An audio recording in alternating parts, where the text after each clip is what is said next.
ওসমান হাদির যে medical board হয়েছে কিছুক্ষণ আগে, ওসমান হাদির শারীরিক কন্ডিশন নিয়ে একটু আপডেট বলতে চাই যে তার যে শারীরিক পরিস্থিতি সেটা আশঙ্কাজনক যেরকম ছিল সেটা অপরিবর্তিত রয়েছে এবং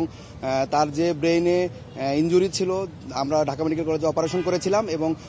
আজকে সকালে তার রিপিট সিটি স্ক্যান হয়েছে এবং সিটি স্ক্যানে আমরা দেখেছি যে তার ব্রেইনের যে কন্ডিশনটা সেটা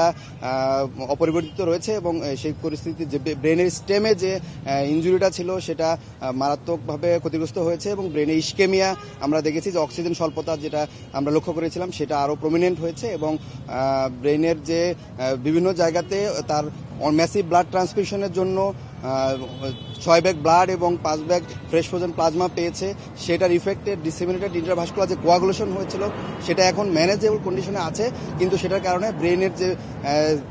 বিভিন্ন জায়গাগুলোতে সেগুলোতে রক্তগুলো জমাট বেঁধে আছে বলে আমরা সিটি স্ক্যানে দেখেছি এবং যে পাশে অপারেশন হয়েছে সেই পাশে ব্রেনটা একটু চাপ দিয়ে ওই পাশে ঠেলে দিচ্ছে এরকম করে আমরা পরিলক্ষিত করেছি এবং ব্রেনের পাশাপাশি তার কিডনি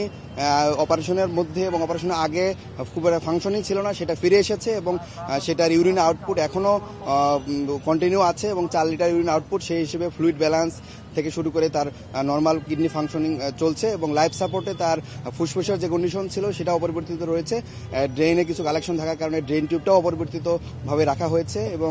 তার যে আদার অর্গানগুলো সেগুলো লাইফ সাপোর্টের মধ্যে দিয়ে কন্টিনিউ করা হচ্ছে। একজন সার্জন হিসেবে বলতে চাই খুব এক্সপার্ট হ্যান্ডে এই হেডশুটটা করা হয়েছে, কারণ তাকে যেই জায়গা দিয়ে ডান পাশ দিয়ে গুলি করা হয়েছে টেম্পোরাল বোন ভেদ করে একদম ব্রেনের যে মেইন অংশ ব্রেন স্টেম যেটাতে হৃদযন্ত্র এবং শ্বাস প্রশ্বাস সেন্টার থাকে ঠিক সেই সেন্টারের সামনে দিয়ে সার্কেল অফ উইলিস যেখানে সবচেয়ে বেশি রক্তনালীগুলো থাকে ওই রক্তনালীর সামনে দিয়ে একদম এফোর ওপর হয়ে গিয়েছে। তাকে এখনও নিবিড়ভাবে পর্যবেক্ষণের মধ্যে আছে এবং